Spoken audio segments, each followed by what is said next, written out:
So good day Sir JP, na ito yung aparato mo. So work na yan, ito yung electric fan. 220 volts to, no? Electric fan yan. So ito yung outlet mo, 220 volts output. So pwede ka mag-TV electric fan. Then yung inverter mo, may sariling switch yan.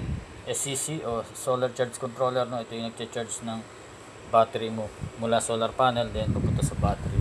Then ang LBD, ito yung nagka-cut off ng battery once na umabot sa 11.5, no? Ang 11.5 yan yung meaning voltage ng battery mo while using. So ika-cut off niya yan para hindi ma-full drain yung battery mo at maiwasang masira kagad.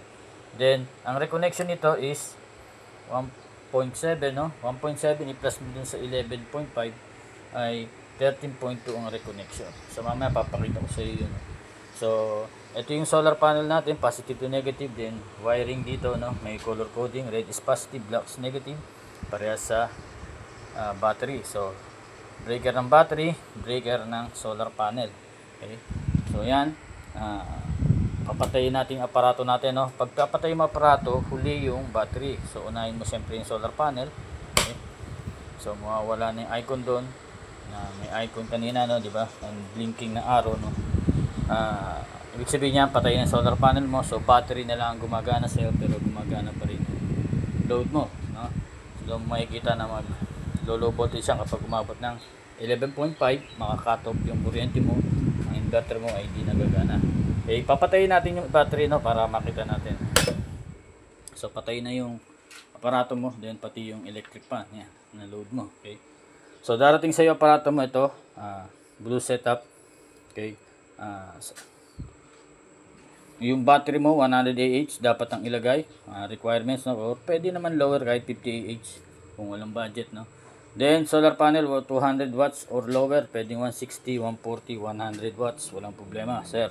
Okay, so yun, papower natin ang aparato mo, no. Nakakabit mo na yung battery mo na positive wire, then negative wire. So ganyan lang rin yan, no. So for demo lang yung battery ko, maliit lang to, para makita natin yung galaw ng voltahe sa LPD. Okay, so papakita ko sa iyo, power natin yung battery natin.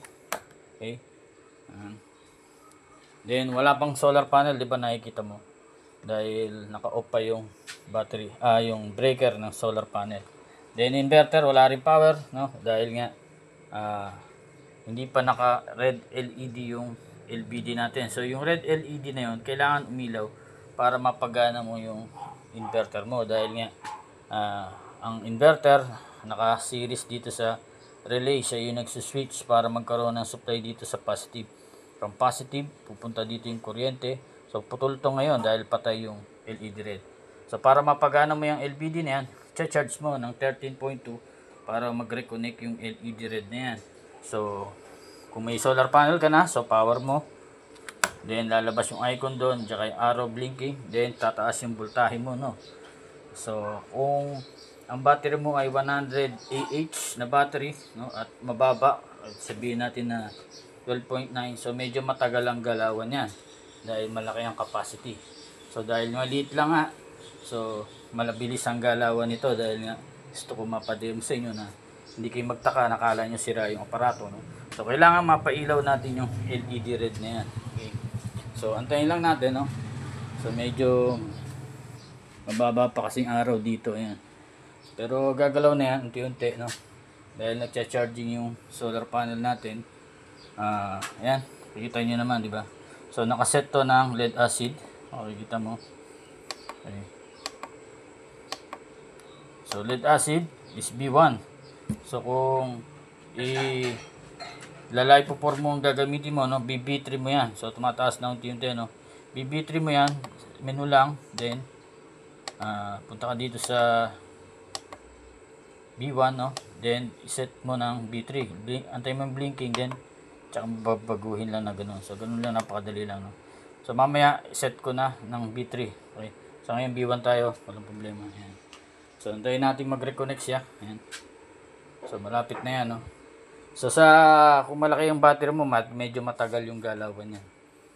So pakita ko sa iyo na nagre-reconnect at para mapagana natin yung inverter. So naka-on na rin yung inverter ko, no, yan, para hindi mo na Yun, yan. Ito, yan. So, patay pa yung electric pan natin, no? So, konti na lang yan. Mag-on na yan. Okay. So, patay lang natin. So, yan. Yun, gumalaw na, no? Yan. So, gumalaw na rin yung power natin. So, pasip ko siya ito mamaya, no, Sir JP. Salamat sa pagtitiwala. God bless.